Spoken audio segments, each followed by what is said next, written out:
قوم کی باتیں سن کر مریم علیہ السلام خاموش رہی اور بچے کی طرف اشارہ کر دیا کہ اس سے بات کر لو۔ وہ کہنے لگے، بھلا گود کا بچہ کیسے بات کر سکتا ہے؟ سورہ مریم آیت 29 میں ہے۔ مریم نے اپنے بچے کی طرف اشارہ کیا، سب کہنے لگے، لو بھلا ہم گود کے بچے سے کیسے بات کریں؟ اس وقت عظیم معجزہ رونما ہوا۔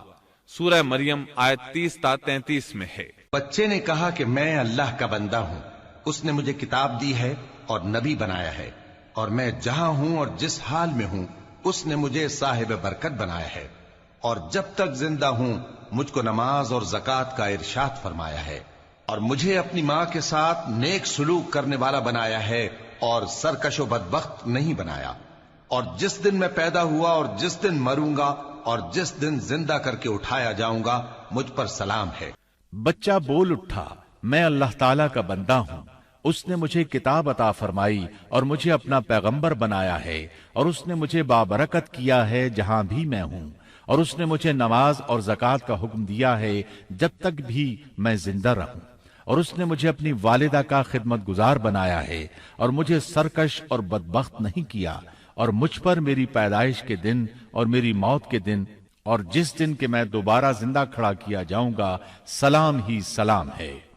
اللہ تعالیٰ نے عیسیٰ علیہ السلام کی اس گفتگو کے بعد فرمایا، یہ مریم کے بیٹے عیسیٰ ہیں، اور یہ سچی بات ہے جس میں لوگ شک کرتے ہیں۔ اللہ کو شایع نہیں کہ کسی کو بیٹا بنائے، وہ پاک ہے، جب کسی چیز کا ارادہ کرتا ہے تو اس کو یہی کہتا ہے کہ ہو جا، تو وہ ہو جاتی ہے۔ یہ ہے صحیح واقعہ عیسیٰ ابن مریم کا، یہی وہ حق بات ہے جس میں لوگ شک و شبہ میں مبتلا ہیں۔ اللہ کے لیے اولاد کا ہونا لائق نہیں، وہ تو بالکل پاک ذات ہے۔ وہ تو جب کسی کام کے سر انجام دینے کا ارادہ کرتا ہے تو اسے کہہ دیتا ہے کہ ہو جا، وہ اسی وقت ہو جاتا ہے۔ میرا اور تم سب کا پروردگار صرف اللہ ہی ہے، تم سب اسی کی عبادت کرو، یہی سیدھی راہ ہے۔ اس طرح عیسیٰ علیہ السلام کی ولادت بغیر باپ کے ہوئی۔ اس معجزے کے بعد کئی فرقے گمراہ ہوئے اور کہا کہ مریم اللہ تعالیٰ کی بیوی ہے۔ اس بات کی تردید کرتے ہوئے اللہ تعالیٰ سورۃ الجن آیت 3 میں فرماتے ہیں، اور یہ کہ ہمارے پروردگار کی شان بہت بلند ہے، وہ نہ بیوی رکھتا ہے نہ اولاد، اور یہ کہ ہم میں سے کوئی بے وقوف اللہ کے بارے میں جھوٹ گھڑتا ہے۔ اللہ تعالیٰ سورۃ المائدہ آیات 72 تا 75 میں فرماتے ہیں، بے شک وہ لوگ کافر ہو گئے جن کا قول ہے کہ مسیح ابن مریم ہی اللہ ہے، حالانکہ خود مسیح نے ان سے کہا تھا کہ اے بنی اسرائیل، اللہ ہی کی عبادت کرو جو میرا اور تمہارا سب کا رب ہے۔ یقین مانو کہ جو شخص اللہ کے ساتھ شریک ٹھہراتا ہے، اللہ تعالیٰ نے اس پر جنت حرام کر دی ہے، اس کا ٹھکانہ جہنم ہی ہے، اور گناہ گاروں کی مدد کرنے والا کوئی نہ ہوگا۔ وہ لوگ بھی یقیناً کافر ہو گئے جنہوں نے کہا اللہ تین میں سے تیسرا ہے۔ دراصل اللہ تعالیٰ کے سوا کوئی معبود نہیں۔ اگر یہ لوگ اپنے اس قول سے باز نہ رہے تو ان میں سے جو کفر پر رہیں گے انہیں المناک عذاب ضرور پہنچیں گے۔ یہ لوگ اللہ تعالیٰ کی طرف کیوں نہیں جھکتے اور استغفار کیوں نہیں کرتے؟ اللہ تعالیٰ تو بہت ہی بخشنے والا اور بڑا ہی مہربان ہے۔ مسیح ابن مریم سوائے پیغمبر ہونے کے اور کچھ بھی نہیں۔ ان سے پہلے بھی بہت سے پیغمبر گزر چکے ہیں۔ ان کی والدہ ایک راست باز عورت تھیں، دونوں ماں بیٹا کھانا بھی کھایا کرتے تھے۔ آپ دیکھیے کہ کس طرح ہم ان کے سامنے دلیلیں رکھتے ہیں، پھر غور کیجئے کہ کس طرح وہ پھرے جاتے ہیں۔ اللہ تعالیٰ نے ان آیات میں عیسائیوں کے عقیدے کا رد کیا ہے، کیونکہ وہ مریم اور عیسیٰ علیہ السلام کو بھی اللہ کا حصہ مانتے ہیں۔ سورہ اخلاص میں بھی ان کے عقیدے کا ان الفاظ میں رد کیا گیا ہے۔ آپ کہہ دیجئے وہ اللہ ایک ہے، اللہ بے نیاز ہے، نہ اس سے کوئی پیدا ہوا اور نہ وہ کسی سے پیدا ہوا، اور نہ کوئی اس کا ہمسر ہے۔ لوگوں نے جب مریم علیہ السلام پر تہمت لگائی، انہیں بدکار کہا، تب اللہ نے فرمایا، سورۃ النساء آیت 156 میں ہے، اور ان کے کفر کے باعث اور مریم پر بہت بڑا بہتان باندھنے کے باعث ہم نے ان پر لعنت کی۔ اسی طرح سورہ آل عمران آیت 59 میں اللہ تعالیٰ فرماتے ہیں، اللہ کے نزدیک عیسیٰ کی مثال ہو بہو آدم کی مثال ہے، جسے مٹی سے پیدا کر کے کہہ دیا کہ ہو جا، پس وہ ہو گیا۔ عیسائیوں کا مریم اور عیسیٰ علیہ السلام کے بارے میں یہ بہت بڑا جھوٹ ہے کہ عیسیٰ علیہ السلام اللہ کے بیٹے اور مریم اللہ کی بیوی ہیں۔ اللہ تعالیٰ سورہ مریم آیت 88 تا 95 میں فرماتے ہیں، ان کا قول تو یہ ہے کہ اللہ رحمان نے بھی اولاد اختیار کی ہے، یقیناً تم بہت بری اور بھاری چیز لائے ہو، قریب ہے کہ اس بہتان کی وجہ سے آسمان پھٹ جائیں اور زمین شق ہو جائے اور پہاڑ ریزہ ریزہ ہو جائیں کہ وہ رحمان کی اولاد ثابت کرنے بیٹھیں۔ شان رحمان کے لائق نہیں کہ وہ اولاد رکھے۔ آسمانوں اور زمین میں جو بھی ہیں سب کے سب اللہ کے غلام بن کر ہی آنے والے ہیں۔ ان سب کو اس نے گھیر رکھا ہے اور سب کو پوری طرح گن بھی رکھا ہے۔ یہ سارے کے سارے قیامت کے دن اکیلے اس کے پاس حاضر ہونے والے ہیں۔ اللہ تعالیٰ سورۃ الانعام آیت 101 میں فرماتے ہیں، وہ آسمانوں اور زمین کا موجد ہے، اللہ تعالیٰ کے ہاں اولاد کہاں ہو سکتی ہے، حالانکہ اس کی کوئی بیوی تو ہے ہی نہیں، اور اللہ تعالیٰ نے ہر چیز کو پیدا کیا ہے اور وہ ہر چیز کو خوب جانتا ہے۔ اسی طرح اللہ تعالیٰ سورۃ الزخرف آیت 81 میں فرماتے ہیں، آپ کہہ دیجئے کہ اگر بالفرض رحمان کی اولاد ہوتی تو میں سب سے پہلے عبادت کرنے والا ہوتا۔ مطلب یہ کہ تم بغیر کسی دلیل کے ایسی بات کہے جا رہے ہو۔ عیسیٰ علیہ السلام پرورش پاتے رہے، آپ کی پرورش بیت اللحم میں ہوئی، آپ نے بچپن ہی میں کافی علم حاصل کر لیا، کیونکہ آپ کو اور آپ کی والدہ کو اللہ تعالیٰ نے جہان والوں کے لیے اپنی قدرت کی نشانی ٹھہرایا ہے۔ اللہ تعالیٰ سورۃ المؤمنون آیت 50 میں فرماتے ہیں، اور ہم نے ابن مریم اور ان کی والدہ کو ایک نشانی بنایا اور ان دونوں کو بلند اور صاف قرار والی اور جاری پانی والی جگہ میں پناہ دی۔ علماء کہتے ہیں کہ مریم علیہ السلام بیت اللحم سے بیت المقدس کی طرف منتقل ہو گئیں۔ بیت المقدس کے پاس ایک اونچی جگہ تھی، اس میں پانی کا چشمہ بھی تھا اور پھل بھی تھے۔ عیسیٰ علیہ السلام بڑے ہو گئے، ان میں علم و حکمت اور اصلاح کی علامات واضح ہو رہی تھیں، لیکن ابھی تک آپ کو نبوت نہیں ملی تھی، یہاں تک کہ آپ کی عمر 30 سال ہو گئی۔ تب اللہ تعالیٰ نے آپ کو انجیل عطا فرمائی۔ اس کے بعد آپ نے اللہ کے رسول کی حیثیت سے دین کی دعوت شروع کی۔ اللہ تعالیٰ سورۃ المائدہ آیت 46 میں فرماتے ہیں، اور ہم نے ان کے پیچھے عیسیٰ ابن مریم کو بھیجا جو اپنے سے پہلے کی کتاب تورات کی تصدیق کرنے والے تھے، اور ہم نے انہیں انجیل عطا فرمائی جس میں نور اور ہدایت تھی، اور وہ اپنے سے پہلے کی کتاب تورات کی تصدیق کرتی تھی اور پرہیزگار لوگوں کے لیے سراسر ہدایت اور نصیحت تھی۔ اکثر مفسرین کا اس پر اتفاق ہے کہ عیسیٰ علیہ السلام کو 30 سال کی عمر میں انجیل عطا کی گئی، ساتھ ہی اللہ تعالیٰ نے انہیں عظیم معجزات عطا فرمائے۔ سورہ آل عمران آیت 48 اور 49 میں اللہ تعالیٰ فرماتے ہیں، اور اللہ اسے لکھنا اور حکمت اور تورات اور انجیل سکھلائے گا، اور وہ بنی اسرائیل کی طرف رسول ہوگا کہ میں تمہارے پاس تمہارے رب کی نشانی لایا ہوں۔ میں تمہارے لیے پرندے کی شکل کی طرح مٹی کا پرندہ بناتا ہوں، پھر اس میں پھونک مارتا ہوں تو وہ اللہ تعالیٰ کے حکم سے پرندہ بن جاتا ہے، اور اللہ کے حکم سے میں مادرزاد اندھے کو اور کوڑھی کو اچھا کر دیتا ہوں، اور مردے کو جلا دیتا ہوں، اور جو کچھ تم کھاؤ اور جو اپنے گھروں میں ذخیرہ کرو میں وہ تمہیں بتا دیتا ہوں۔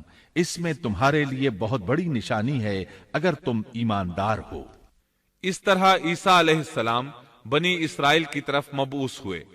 تمام نبی کسی خاص قوم کی طرف مبعوث ہوئے ہیں، جبکہ نبی اکرم صلی اللہ علیہ وسلم تمام انسانوں اور جنوں کے لیے رسول بنا کر بھیجے گئے۔ یہ آپ کی خصوصیات میں سے ایک امتیازی خصوصیت ہے۔ اللہ تعالیٰ نے عیسیٰ ابن مریم علیہ السلام کو عظیم معجزات عطا فرمائے۔ پیدائشی اندھا بینا ہو جاتا، کوڑھی کا کوڑھ دور ہو جاتا، برس والے کے جسم پر ہاتھ پھیر دیتے تو اس کا برس ختم ہو جاتا، مٹی کے پرندے بنا کر پھونک مارتے تو وہ اڑنے لگتے۔ لیکن سب سے بڑا معجزہ اللہ تعالیٰ نے آپ کو یہ عطا فرمایا کہ آپ نے اللہ کے حکم سے مردوں کو زندہ کیا۔ سورہ آل عمران آیت 50 اور 51 میں ہے۔ اور میں تورات کی تصدیق کرنے والا ہوں جو مجھ سے پہلے ہے، اور میں اس لیے آیا ہوں کہ تم پر بعض وہ چیزیں حلال کر دوں جو تم پر حرام کر دی گئی ہیں، اور میں تمہارے پاس تمہارے رب کی نشانیاں لایا ہوں، اس لیے تم اللہ سے ڈرو اور میری فرمانبرداری کرو، یقین مانو کہ میرا اور تمہارا رب اللہ ہی ہے، تم سب اسی کی عبادت کرو، یہی سیدھی راہ ہے۔ لوگوں نے تمام نشانیاں دیکھی لیکن پھر بھی کفر پر ڈٹے رہے، عیسیٰ علیہ السلام کی تکذیب کرتے رہے۔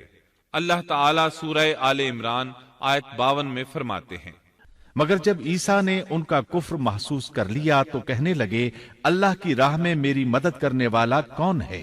حواریوں نے جواب دیا کہ ہم اللہ کی راہ کے مددگار ہیں، ہم اللہ پر ایمان لائے اور آپ گواہ رہیے کہ ہم تابعدار ہیں۔